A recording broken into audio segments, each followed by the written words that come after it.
Within 12 days, Wendy was playing in front of a sold-out audience in Milan at the beginning of a 3-week European tour, which saw her blowing up a Mercedes on the German Musikladen TV show and riots in Zurich. By the time Wendy and Rod reached Berlin, he and Jim Kramer, along with Bruce Kirkland, who was running Stiff America in the States, had organized the first of what would be 3 historic shows at Bond's International Casino in Times Square, New York, as part of the effort to raise additional funds to offset the legal fees that were now accruing. Coming back from Europe and doing the Bond's Casino legal defense performance. Bond's used to be a men's store in the middle of Times Square, and these people wanted to become promoters and club owners and wanted to be cool, so they invested a bunch of money in developing this thing into a performance venue, but they didn't really have it filled up too much, and it was just beginning to get known until the Plasmatics hit it, because they were a great draw. The show had to be launched with little time for promotion, but word of mouth spread and fans lined up beginning in the early morning in the bitter New York cold, with some 2,000 people beyond the legal capacity packed in like sardines for the first Wendy Will Win show in New York City. The crowd cheered as the show opened, with Wendy tearing her way through a giant banner saying, "Stop the Gestapo," referring to the Milwaukee police, and at the new song, "Pig is a Pig," also dedicated to them and other bullies and fascists everywhere.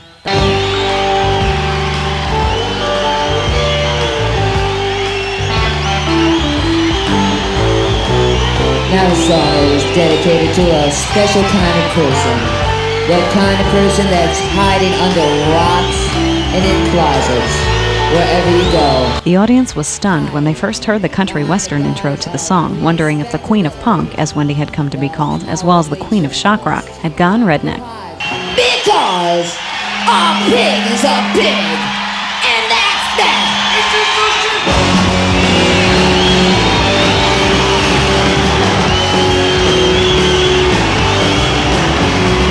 Get your minds eyes open, your secret ideas are the same. A pig's a pig, and that's that.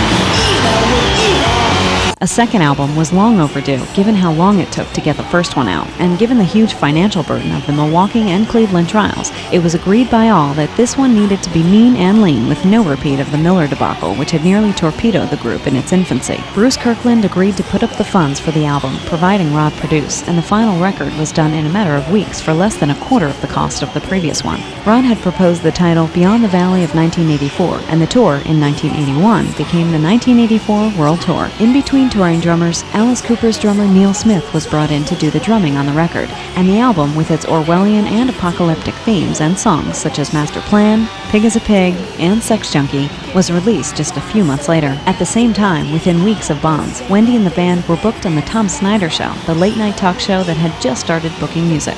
One of the things that Wendy and the Plasmatics did way before there was anything like stage diving, and when audiences were still at places like CBGB and Max's, more apt to be in their seats than even up and standing, was bring the show into the audience, provoking them and getting them involved. Wendy would run into the audience. Things, such as plaster dust from the ceiling, would be made to fall on the audience during explosions. Aircraft landing lights would be shined in their eyes, and the lead guitarist was encouraged to fall off the stage and into the audience. This same pattern was followed when the group performed Pig is a Pig and Butcher Baby, with Wendy sledgehammering a TV and chainsawing a guitar. Tonight we are presenting what in the minds of many people in this country is the best punk rock band in the whole world, called the Plasmatics. Here to sing A Pig is a Pig are the Plasmatics and Wendy Williams. Wendy did what she always did in interviews during the talk section of the show, making assaults on stereotypes, consensus programming, and in particular, the Milwaukee police. The Milwaukee Police Department and the district attorney were invited on the show to rebut, but refused. In the meantime, Bruce Kirkland at Stiff had kicked in the funds for the album cover shoot in the Arizona desert by Butch Starr the following week. The cover, which captures the accusatory Judgment Day flavor of the album itself, shows Wendy and the band without a drummer on horseback. The Four Horsemen of the Apocalypse, some reviewers have written, in the Arizona desert, white Cadillac ritualistically blown up, technicians in lab coats and gas masks in pandemonium, and a helicopter hovering in the background. And all the insanity going on, controlled insanity we like to call it, because Rod was Rod Swenson, Butch Starr, Axeman when he was writing material. But as Butch Starr, he was the photographer and things, so we call ourselves the Butch Starr Players. Beyond the Valley of 1984, where the car's blown up and everybody's on horseback. In that one, I was the guy laying out front with my leg underneath of the hood. Valley's cover, wrote Cream magazine's Edouard Dauphin, is a masterwork of orchestrated chaos, surrealistic vision, and awesome logistics.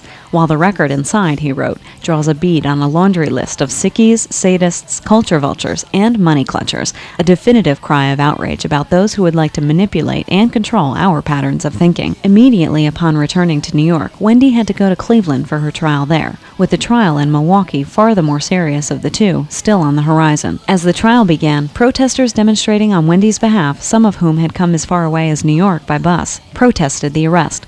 As true Plasmatics fans, we know the Plasmatics will come through. Wendy is not guilty.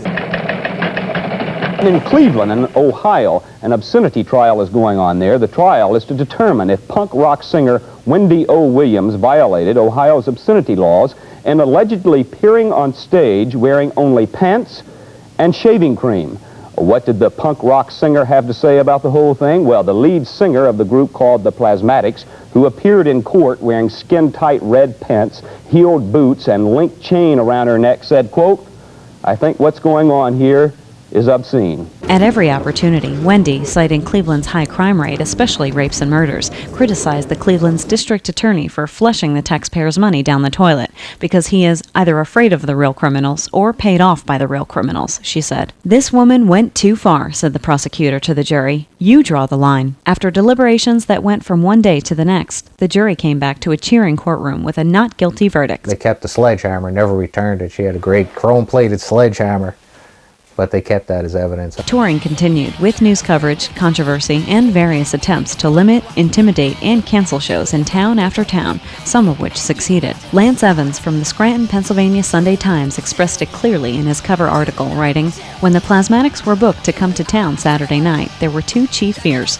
The first was that, due to their ongoing legal troubles centering around recurrent charges aimed at the act's star Wendy O. Williams, the performers wouldn't show up. The second was that they would." Scranton's director of public safety, it was quoted in the same paper, hit the roof when he found out the details of the concert and announced that the town's entire police department is to stand by during the concert. May 16th and 17th, the band was booked into Bonds again for another two-night sold-out stand where Wendy blew up two facsimile Milwaukee police cars, and 4 days later was back on The Tomorrow Show with Tom Snyder. The ratings were so high for the first show, the band was invited back for Sweep Week. The Plasmatics were really the most important punk rock band of that time because they could grab the attention and they could force the media to pay attention to them. Wendy and Rod agreed on the condition that Wendy be able to blow up a car. Given the size of the studio and the floor it was on in Rockefeller Plaza, it was no easy thing to do. But done it was, and during the show, which Interview magazine called it possibly the greatest TV performance in history, Wendy did two songs, Headbanger, which saw her making an entrance through the audience. You know who you are!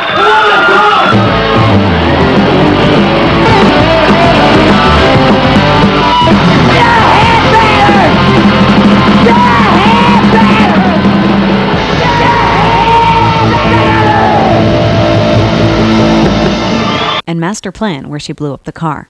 Now with Master Plan, Wendy Williams and the Plasmatics. Here they are. Big thing to shoot! Master Plan!